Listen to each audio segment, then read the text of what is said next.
Kanya. Amen? Amen. So itong gusto ko pong masalamin po natin. Is my faith is flourishing? Is my love for another is growing? O hanggang ngayon, maraming Kristiyano pa rin ang makasarili.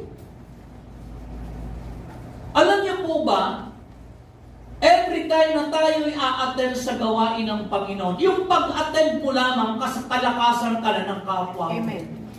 Lalo't yung nasa ospital ka, nasa malolos ka, may iniintindi kang mahal sa buhay, na may sakit, dinala mo, at pagkatapos araw ng linggo, sa halip na nandoon ka, nandito ka sa gawain ng Panginoon, ano ang mararamdaman mo?